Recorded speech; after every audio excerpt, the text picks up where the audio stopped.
Wonderful day. Before I call up Dr. Ramiro Matos, that I don't see in the audience, Ramiro, I just want to say it's been a long journey. It's been my privilege not being an Andeanist. I'm a Caribbeanist, and also my work has been hemispheric, opening up grounds of communication between indigenous people north and south.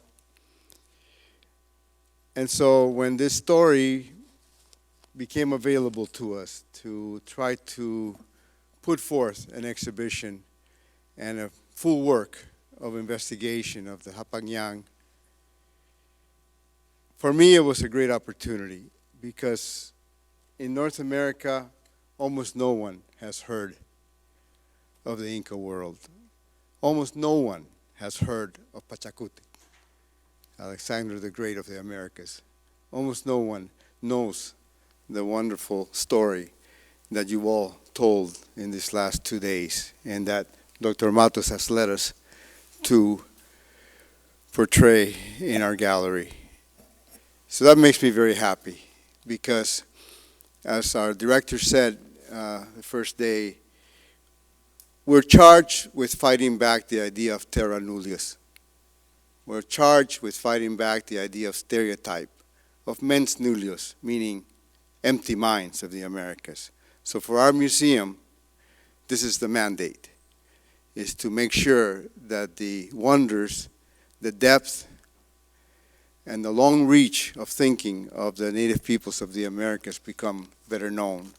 North to south, south to north, east to west, west to east. Thank you very much. I give you Dr. Matos.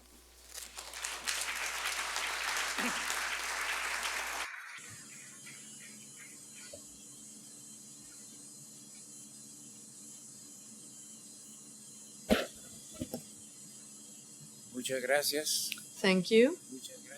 Thank you very much, especially to our guests, speakers, experts.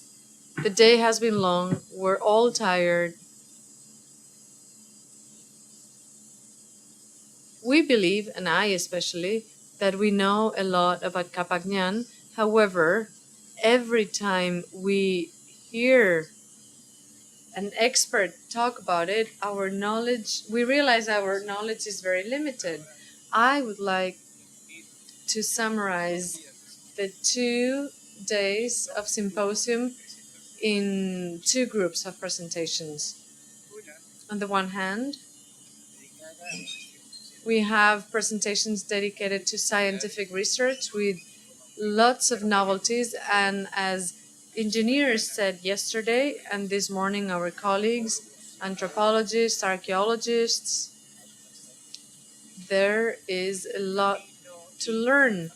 The Inca Road Capacñan continues to open new avenues, new research, technology and engineering, construction engineering, civil engineering.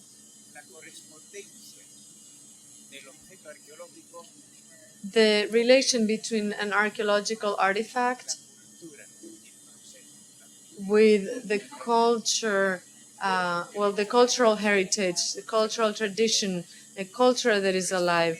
We know the road, but this road does not only go through landscapes and territories. There are mountains that talk to each other. There are rivers that are full of life and are part of the lives of traditional peoples.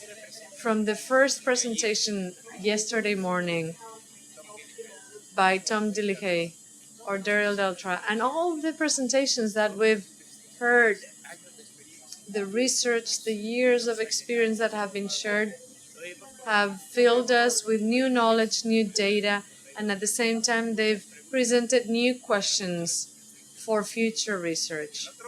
And on the other hand, we've had excellent presentations about the politics and the culture of the region, the role played by local governments, anthropologists, archaeologists, everyone that is committed to this great heritage by the Inca people, the great Inca Road, the Hapagnan, now World Heritage Site.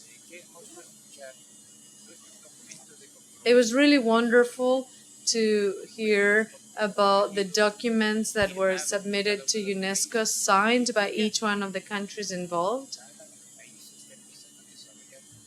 And each country is actually developing their own cultural policies to preserve this area, to attract tourism, but above all, to bring sustainable development to the indigenous communities that live around the Capagnan system.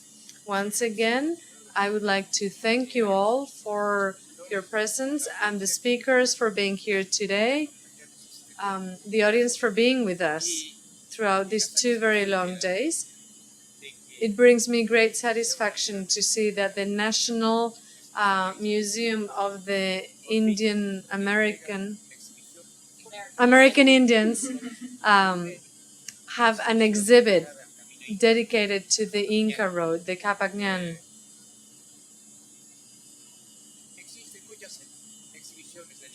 There are many exhibits dedicated to the Inca culture, but this is the first time that we have an exhibition on the road itself as a protagonist. The road, the Inca Road, as a research theme, and through the road, through the way, we will try to understand the history of Tawantinsuyo.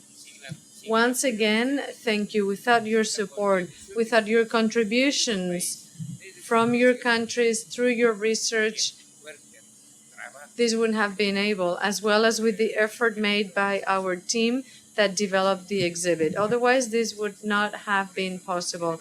That is why I believe that the exhibit that we have, the exhibition that we have here now, is thanks to all of you.